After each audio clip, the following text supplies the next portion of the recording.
الحمد للہ رب العالمین والصلاة والسلام على سید المرسلین اما بعد فاعوذ باللہ من الشیطان الرجیم بسم اللہ الرحمن الرحیم پڑھیے الصلاة والسلام علیک یا رسول اللہ وعلى آلک واصحابک یا حبیب اللہ الصلاة والسلام علیک یا نبی اللہ وعلى آلک واصحابک یا نور اللہ۔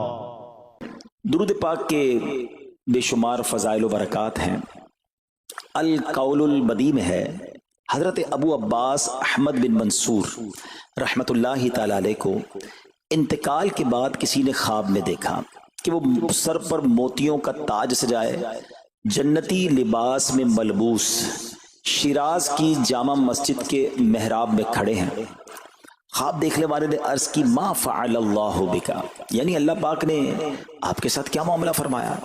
تو فرمایا کہ میں کثرت سے درود شریف پڑھا کرتا تھا، یہی عمل کام آ گیا، اللہ پاک نے میری مغفرت فرما دی اور مجھے تاج پہنا کر جنت میں داخل کر دیا۔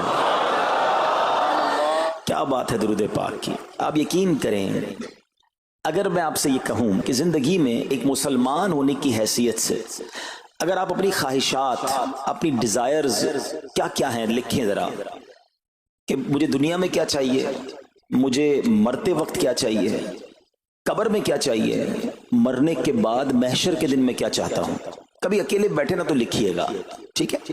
اور اب میں آپ کو بہت ساری حدیثوں کا کچھ نچوڑ پیش کرنے جا رہا ہوں، سنتے جائیے اور سبحان اللہ بھی کہتے جائیے۔ اگر آپ روزی میں برکت چاہتے ہیں تو درود پاک پڑھیے، اگر آپ بیماری سے شفا چاہتے ہیں تو درود پاک پڑھیے، اگر آپ ذلت و رسوائی سے بچنا چاہتے ہیں تو درود پاک پڑھیے، اگر آپ عزت میں اضافہ چاہتے ہیں تو درود پاک پڑھیے، آپ مصیبتوں اور پریشانیوں سے بچنا چاہتے ہیں تو درود پاک پڑھیے، مرتے وقت کلمہ پڑھنا چاہتے ہیں تو درود پاک پڑھیے، مرتے وقت آقا کا دیدار کرنا چاہتے ہیں تو درود پاک پڑھیے، آپ یہ چاہتے ہیں کہ آقا اپنے مبارک ہاتھوں سے قبر میں اتارے تو درود پاک پڑھیے، اپنی قبر کو نور مصطفیٰ سے جگمگانا چاہتے ہیں تو درود پاک پڑھیے، قیامت کے دن نبی پاک کے پرچم تلے اٹھنا چاہتے ہیں تو درود پاک پڑھیے، آقا کے ہاتھوں جام کوثر پینا چاہتے ہیں تو درود پاک پڑھیے، اور سنیے آقا کے ساتھ جنت میں جانا چاہتے ہیں تو درود پاک پڑھیے، مدینے جانا چاہتے ہیں، بار بار جانا چاہتے ہیں تو درود پاک پڑھیے، اور زندگی میں دیدار مصطفیٰ کرنا چاہتے ہیں تو درود پاک پڑھیے۔ کچھ باقی رہ گیا ہے؟ اللہ اکبر یا رسول اللہ، مجھے بتائیے اور کچھ باقی رہ گیا ہے؟ ایک مسلمان ہونے کی حیثیت سے what ever I need in دنیا اور ان ہیئر آفٹر، دنیا اور آخرت میں جو کچھ چاہیے، روزی برکت والی، زندگی عزت والی، پریشانیاں دور ہو جائیں، بیماریاں دور ہو جائیں، ذلت اور رسوائی سے بچا رہوں، ایمان والی موت ملے، جب تک زندہ رہوں مدینے آتا جاتا رہوں، آقا کی دید کرتا رہوں، آقا جنت میں ساتھ لے جائیں۔ اب کچھ باقی بچتا ہے؟ اب یقین کریں میں نے اپنی طرف سے نہیں بتایا، یہ جن کا کچھ مطالعہ ہے تو ان کو یاد آ رہا ہوگا کہ اس ہر جملے کے پیچھے کوئی نہ کوئی ایک روایت یا کوئی نہ کوئی حدیث موجود ہے، یعنی یہ سارے انعامات دنیا کے، قبر کے، حشر کے، یہ سارے انعامات نبی پاک نے درود پاک کی فضیلت میں بیان فرما دیے ہیں۔ یہ ایسے ہی شاعر نے نہیں کہا کہ ہر درد کی دوا ہے صلی علی محمد، تعویذ ہر بلا ہے صلی علی محمد صلی اللہ علیہ وسلم۔ پھر کیوں نہیں پڑھتے؟ یعنی اتنے سارے مسئلے حل ہو جائیں ایک ہی وظیفے سے۔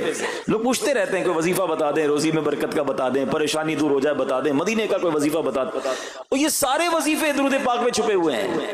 پکڑ لو نا درود پاک، پھر دیکھیں اس کی کیسی برکتیں آپ زندگی میں دیکھیں گے، آپ کا چہرہ شاش بشاش ہو جائے گا، آپ کی طبیعت فریش ہو جائے گی، آپ کو مزے کو مزہ آ جائے گا۔ بس درود پاک کی کثرت پڑھتے رہا کریں، پڑھتے رہا کریں، انشاءاللہ برکتیں ہی برکتیں۔ میں بھی نیت کروں، آپ بھی نیت کریں۔ ایک اور خوبصورت بات بتاؤں، جو بڑی خوبصورت آیت ہے، میں سمجھتا ہوں شاید دنیا بھر کے عاشقان رسول کو یہ کم از کم آیت تو سب کو یاد ہوگی۔ کون سی آیت؟ ان اللہ وملائکتہ یصلون علی النبی یا ایھا الذین آمنوا صلوا علیہ وسلموا تسلیما۔ مل کر درود پاک، اللہم صل علی سیدنا و مولانا محمد طب القلوب ودوائها وعافية الأبدان وشفائها ونور الأبصار وضيائها وعلى آله وصحبه وبارك وسلم. اب یہ جو آیت درود ہے نا شعبان کے مہینے میں نازل ہوئی ہے، تو چلو نیت کر لیں انشاءاللہ اب سے روزانہ کثرت سے درود پاک پڑھیں گے انشاءاللہ. آئیے مل کر محبت کے ساتھ ایک بار پھر درود پاک صلو علی الحبیب صلی اللہ تعالی علی محمد صلی اللہ علیہ وسلم. مشہور صحابی حضرت ابو ہریرہ رضی اللہ تعالیٰ عنہ فرماتے ہیں کہ ایک مرتبہ میں رسول اکرم نور مجسم صلی اللہ تعالی علیہ وآلہ وسلم کی اقتداء میں نماز عشاء پڑھ کر واپس جا رہا تھا. میں نے دیکھا کہ ایک عورت اپنے آپ کو پوری طرح ڈھانپ کر سڑک کے ایک کنارے پر کھڑی ہے اور اس نے مجھے پکارا کہ اے ابو ہریرہ ذرا میری بات سنو. آپ کہتے ہیں میں قریب گیا، میں خلاصہ عرض کر رہا ہوں. تو اس عورت نے کہا کہ مجھ سے بہت بڑا گناہ ہو گیا ہے، کیا میری توبہ قبول ہوگی؟ حضرت ابو ہریرہ نے اس سے سوال کیا کہ کیا گناہ ہو گیا؟ اس نے گناہ کی تفصیل بتائی، کافی بڑا گناہ تھا. آپ نے کہا کہ تو ہلاک ہو گئی اور تو نے دوسروں کو بھی ہلاکت میں ڈال دیا، اتنا بڑا گناہ کیا، اب تم توبہ کی امید رکھتی ہو؟ اللہ پاک کی قسم تیری توبہ قبول نہیں ہوگی. جب آپ نے یہ کہا تو وہ عورت خوف خدا سے کانپنے لگی اور اتنا زور سے کانپی کہ کانپتے کانپتے وہ بے ہوش ہو گئی. آپ نبی پاک کی بارگاہ میں آ گئے. اب آپ کو خیال آیا کہ یار میں نے اس کو کہہ تو دیا مگر میں نے اللہ کے نبی صلی اللہ علیہ وسلم سے مشورہ تو نہیں کیا، پیارے آقا سے پوچھا تو نہیں. اب آپ نبی پاک علیہ السلام کی بارگاہ میں آئے اور آقا سے عرض کی کہ حضور ایسا ایسا ہوا اور ایک عورت مجھے ملی اور اس نے مجھے اپنا گناہ بتایا. میں نے کہا اتنا بڑا گناہ، اب تیری توبہ قبول نہیں ہوگی. اللہ اکبر. جب نبی رحمت شفیع امت صلی اللہ تعالی علیہ وسلم نے یہ بات سنی تو فرمایا انا للہ و انا الیہ راجعون. اے ابو ہریرہ تو خود بھی ہلاک ہوا اور تم نے اس عورت کو بھی ہلاکت میں ڈالا، کیا تمہیں اللہ پاک کا یہ فرمان یاد نہیں؟ پھر نبی پاک علیہ السلام نے قرآن مجید فرقان حمید کی یہ آیت تلاوت کی. ذرا غور سے تلاوت سنیے گا.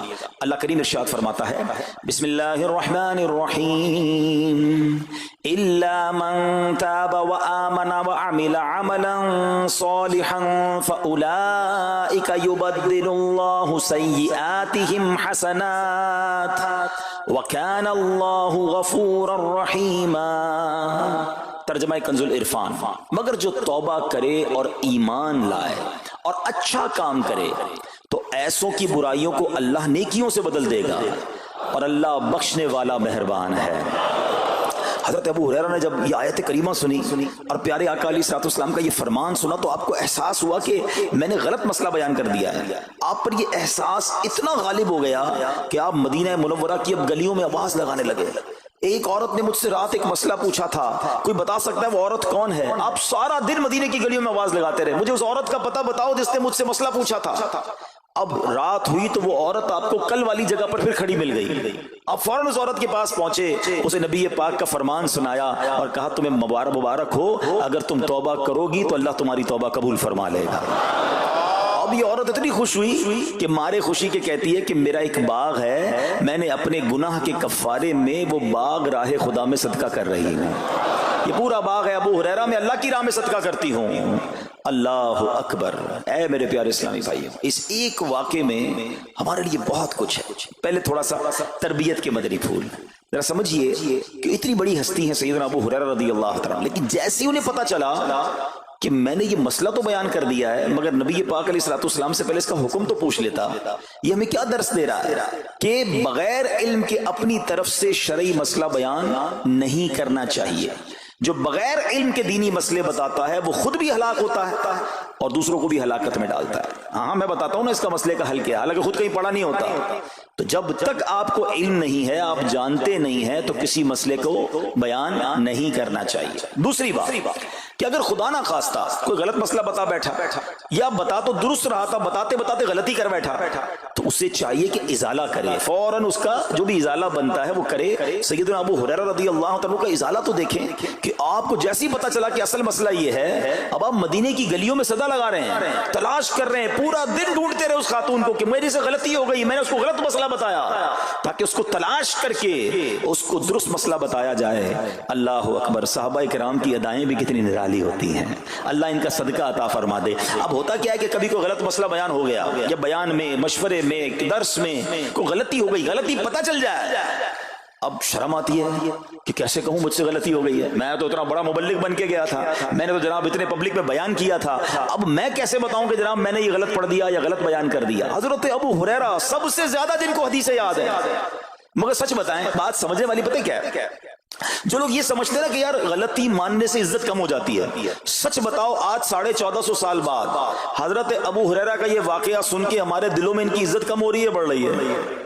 Simple is that. غلطی ماننے سے انسان جو ہے وہ نیچا نہیں ہوتا۔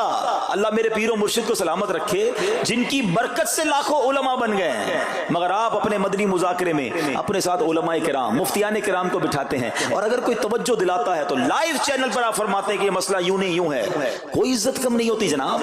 تو سبحان اللہ، دو باتیں سیکھنے کو ملی کہ پہلے بتانا ہی نہیں ہے، اگر نہیں آتا تو اپنی بڑائی مارنے کے لیے بندہ کہتے مجھے نہیں معلوم، واللہ عالم میں نہیں جانتا، اور اگر آپ کو لگتا ہے میں صحیح بتا رہا ہوں اور پھر بعد میں کوئی توجہ دلا دے کہ آپ نے غلطی کی ہے تو پھر اس کو بالکل مانے بھی اور اس کا ازالہ کریں۔ اچھا، اب علماء کرام نے بڑے پیارے طریقے بتائے۔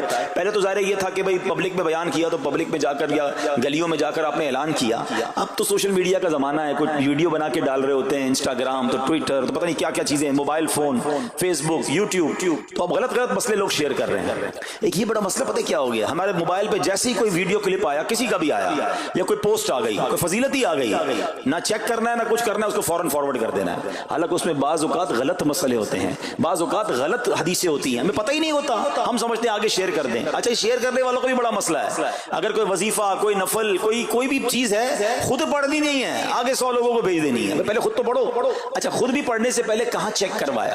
تو پلیز یہ شریعت کے معاملات ہیں، اس میں بڑی غلطی ہو سکتی ہے۔ تو اگر آپ کو کوئی بھی چیز شیئر کرنی ہے تو بیسٹ آپشن یہ ہے کہ دعوت اسلامی .net، یہ دعوت اسلامی کی ویب سائٹ ہے، اس پر ایک گیلری کا آپشن ہے، آپ وہاں جائیے، وہ مفتیان کرام سے چیک ہوئی پوسٹیں پڑی ہوئی ہیں، آپ وہاں سے پوسٹ اٹھائیں، اس کو شیئر کر دیں، بنداز کریں، کوئی ٹینشن نہیں ہے، کیونکہ وہ علماء نے چیک کی ہوئی ہے۔ مگر ہر آنے والی پوسٹ، ہر آنے والی ویڈیو کو آگے بڑھا دینا، تو مشورہ یہی ہے کہ یہ بڑا سخت معاملہ ہے، کیونکہ یاد رکھیے قرآن مجید فرقان حمید میں اللہ تعالیٰ ارشاد فرماتا ہے وَمَنْ أَظْلَمُ مِمَّنِ افْتَرَىٰ عَلَى اللَّهِ كَذِبًا، اور اس سے بڑھ کر ظالم کون جو اللہ پر جھوٹ باندھے۔ اچھا، اس کے بارے میں علماء فرماتے ہیں کہ اللہ پر جھوٹ باندھنے والا سب سے بڑا ظالم ہے۔ جب ہم کسی کو دینی مسئلہ بتاتے تو اس کا مطلب کیا ہوتا ہے کہ اللہ نے فرمایا یا اللہ کے حبیب علیہ الصلوۃ والسلام نے فرمایا، اس کا مطلب اگر ایسا نہیں ہے تو یہ اللہ پر جھوٹ باندھنا ہو گیا نا۔ ہم نے تو کہا مجھے تو پتہ نہیں تھا، کسی نے پوسٹ بھیجی تھی، کسی نے بتایا تھا، اچھا میں نے کہیں سنا تھا۔